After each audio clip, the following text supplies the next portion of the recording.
Welcome to a nature edition of Jumpstart Garage. Woo woo! Alright, so guys, I promised you camper car video, and I guess the best way to videotape it is I'm out camping right now. So here we are. We set up tent for supplies and stuff, and I'm gonna sleep in it because we got this wonderful bed set up. And that's what today's episode's about. You are broke and you can't afford a TRD overland rig, or you're just an HHR fanatic, or you're somebody who likes gas mileage. Well, guess what? I made the video for you guys. Camping car HHR part 2. Now, the last episode we worked on the wheel tire combo to help us get around those 2 trails, and I promised you guys another episode where I would show you the same camper car setup that I did with the last camper car, but taking it to the next level. Which, taking this next level means we're going to be able to go out west, we're going to be able to drive down really crappy rocky roads. We may lift this vehicle. That's still in the works, it's still in the thoughts. But right now, we already headed up. We're heading up to UP. We got a beautiful rustic camp spot. There's only like 10 spots, and there's 4 other people on the other side of camp. Their kids are really loud. They're really loud. These kids have a lot of energy.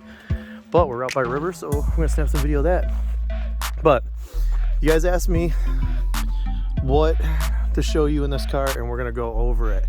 So we added the ever fable super sweet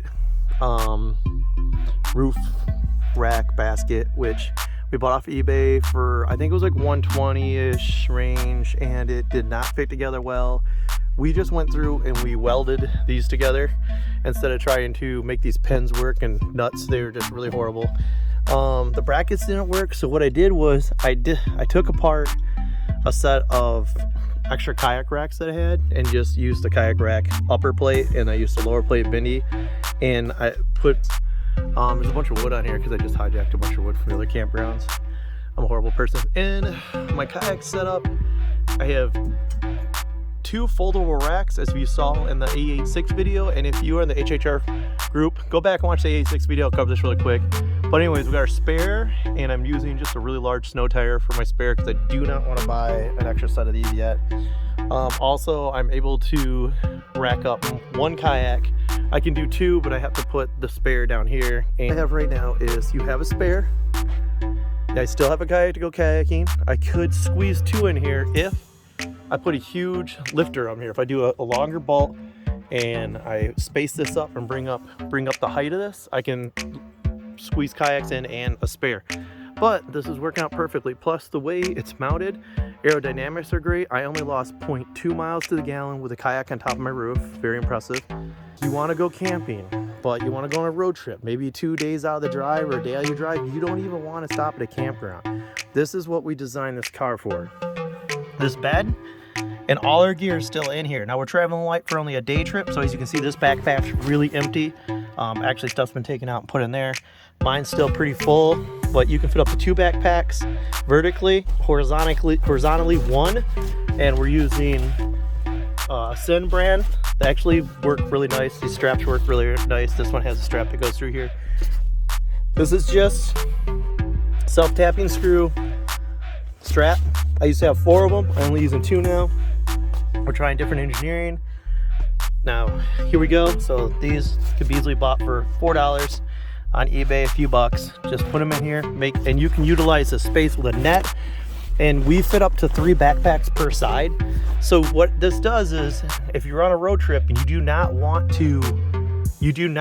to like stop at a campground and pull all your stuff out, everything we have in this car fits, and this is how the car drives. We're a little bit overloaded. We made a few mistakes, but we have just a few things that are in the front seat. No big deal, because now that you don't have your spare, this is how much space you have. And I am talking, I have a Stanley Fat Max with power, air, all that stuff. I got some wood starter stuff, a saw, some tools. I didn't even put anything in here. And that shows how much space I have. I have a night vision goggle set. I don't know why, I just figured it'd be cool. But anyways, look at that. So you have tons of space unutilized. Then you still have the space that's in here from the two things. So what I highly recommend is your two containers right there. And if you don't have an HHR and you're watching this video, guess what? You're about to learn. There's two hidden storage containers right there. They have a lot of space. You can put your like roadside emergency stuff and tools in there, because if you have to stop and pull over and fix your shit, then you know that's when you'd have to use it. But with all of your stuff right here, this is easily accessible while you're on a trip. I could put bowls in here for longer trips, canned goods. We have panels right here that you can get the lights, so you can easily access those. You can store in here and here, sort of unorthodox, but that's another place for emergency, maybe tools and stuff. You know, if you have storage in the back of the seat over here, but basically 2 people can sleep in here. I will be sleeping here tonight with my girlfriend, and she is so tall, so we actually have still a ton of space. That's great. What's up, kitty? All right, so let's take a look back here. So pillows, I got camping poop paper. We're just gonna put that back in the safety thing. So some of the stuff I didn't even put in here. We even brought extra stuff. We got long chairs to sit in. We even have a small long chair, because my girl, I mean, she's tall, but she's small, so that works. Got lake shoes. There's tons of stuff. Disinfectant, because, you know, COVID, maybe I need to spray somebody if I see them and they scare me. I'm just kidding, I'm like that. I got some headsets, so I don't know why those are in there, obviously. They're not really camping related, but as you can see, this is how we utilize most of our storage. We're on a light trip. We've been on longer trips where we've used this corner. And the only thing that I'm possibly going to work on that I do not like about this car, and I don't know if this is really sort of a weird thing because this is sort of a safety thing, you cannot pop this from the inside. Now I understand why, because they use a pop lock button right here, and when you use that button, it'll pop lock the trunk. And if you have something in here, which a lot of people use for tons of storage, then if something hits it, it'll pop lock the trunk, everything goes flying out, whatever, bada bing, bada boom. But there's no emergency thing. Well, there's this thing right here. I mean, that if you're an HHR person and you know something, maybe this is a secret to like the Illuminati or something. Like maybe this is like a super secret, but there's no access point as far as I know of. I'm gonna actually tear this apart after the video and look.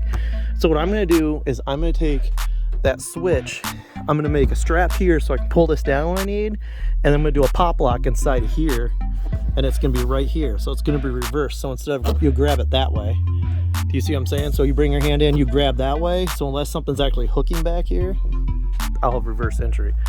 So how we're gonna do it is we're gonna take this, and then we're gonna jump off the wiring here, and we're gonna run the wiring to the new one, and then we're gonna mount that in here, and that's gonna be new, and that will be another video. So tip, whoever beats me to it, awesome. We haven't raised the car up because the gas mileage right now is a very huge concern. So the reason why we have an HHR camper car is because the gas mileage is on a 4-cylinder type setup. So you're getting considerably better gas mileage than you would with a larger vehicle, even with off-roading and stuff. It's helped out a lot. This car has performed. We'll try to hit some trails tomorrow. And that's it. So just going over everything. I hope that you really enjoy this video. I hope you get an idea of how you can set this car up to make it a weekend fun car. I really do. I think this thing's dead because I haven't charged it up today. I'm bad. But anyways, I have another one. So enjoy, guys. I am going to take a walk around this beautiful forest. There's no one else in this part of the campground, which is pretty good. And shoot some video. Let's go.